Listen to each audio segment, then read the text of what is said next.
I get letters all the time, and I hear from people who have been taken advantage of in financial transactions. And, it really is, it's sad. And a lot of it isn't even, it's not fraud or anything. For one thing, I mean, just the charges involved, the frictional costs, and the baloney that is presented is tough. Charlie and I have had very good luck in terms of buying businesses and putting our trust in people. It's been just overwhelmingly good. But we filter out a lot of people. And then they say, how do you filter them out?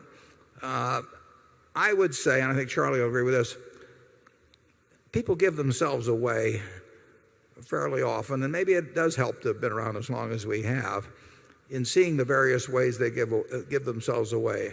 When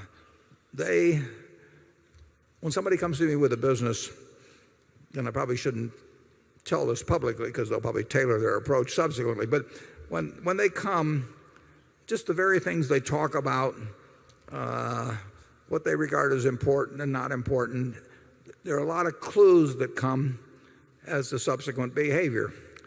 And like I say, we've really had a batting average I wouldn't have thought we would have had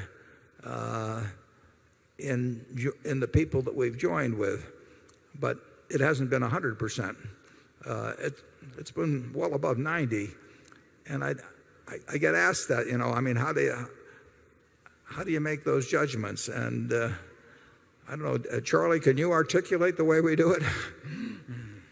Well, partly we're deeply suspicious when the proposition is too good to be true.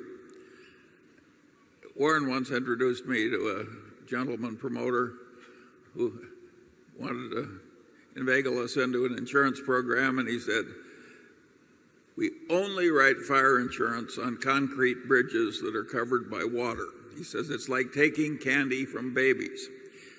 We are able to filter out propositions like that. Yeah, anybody that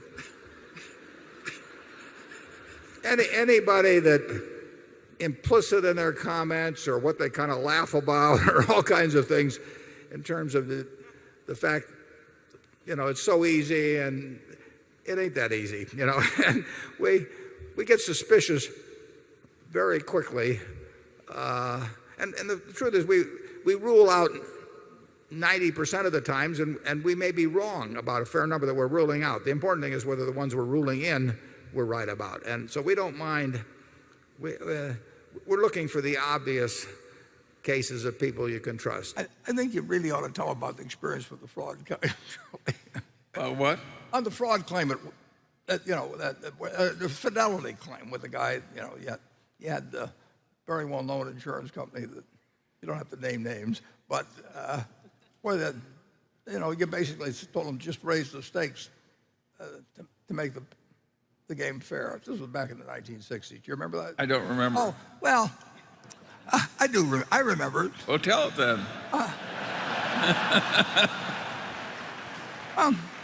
Charlie had this tiny little operation which he ran his fund, also had a seat on the Pacific Coast Stock Exchange. The firm was called Wheeler Munger. It was called Wheeler Munger at first. Later it changed itself to Munger Wheeler. And Jack Wheeler said, well, pretty soon it'll be Munger and Company, but that's okay. Jack Wheeler was a very interesting guy, and he had the specialist position in General Motors and a few things. And some employee stole I don't know, $12,000 or something like that from the firm. I remember he hid the trading tickets. Yeah. Some guy steals some money. And Charlie's firm, Wheeler Munger, was required to have a fidelity bond and all these things that covered dishonest employees and all of that sort. So this guy's clearly dishonest. He's clearly stolen the money. So Charlie puts in a claim for $12,000 or something like that, whatever the loss was, and sends it to this very big and prestigious insurance company. And of course, the insurance company denies his claim. They say, the guy really wasn't employed, he doesn't exist, you don't have a dog, I mean, the whole thing. And Charlie gets this letter back, and they're not going to pay the claim. And so Charlie writes a letter to this very well-known, big name, person that runs the insurance company. And he said, look it. He said, we have this $12,000 claim. And he said, this guy stole the money. And we thought we had an insurance policy against people stealing, paid us, people stole money. And he said, we're in this very interesting position because you've got a bunch of people on the payroll and they're going to get their weekly check or monthly check, whatever they do. So they just say, we're not going to pay, and life goes on. Whereas I'm sitting here and I've got my time. I got to work on this thing, and it isn't worth the $12,000 for me to fool around with this claim against the company, and they'll appeal it and all these things. So he said, I know that you would be offended by the thought that you might be using this inequality of bargaining position to avoid paying at the claim. That never could be your intention. So what I suggest, in order to really live up to your code of behavior, is why don't we make the $12,000 claim, we'll just multiply it by 10 and call it $120,000 either way. And if you lose, you pay me $120,000. If I lose, I'll pay you $120,000. Now it's worth my while. And he addresses the letter to the chairman and says that's the guy. He gets a $12,000 check by return mail.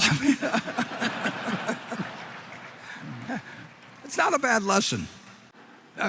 We can't identify 100% of the frauds or 90% or 80%, but there's certain ones that jump out to you. Just people give themselves away a lot too. I mean, in poker they talk about tells, and Charlie and I have bought a lot of businesses, and it's very important when we buy those businesses that we assess the individuals that we're buying from with some degree of accuracy, because they hand us the stock certificate and we hand them a lot of money, and then we count on them to run the business with as much enthusiasm after they have the money as they did before. And so we are assessing people, and we don't think we can assess everyone accurately.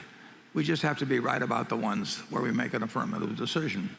And those decisions have not always been perfect, but they've been pretty good, and I would say they've probably gotten a little bit better even as the years has passed. So I really loved what they had to say here. If you love it as well, remember to leave a like, subscribe, and hit the notification bell for more. It really helps the algorithm out tremendously. And we're going to reveal all of what Warren Buffett and Charlie Munger have said in the past by making more videos just like this. But we can't make them unless you subscribe and like this video as well. You have to subscribe. It's so important that you do. And I really do appreciate everyone checking this video out. Remember again to leave a like. Please subscribe. Thank you so much for watching, everybody, and I will see you, hopefully, in the next video.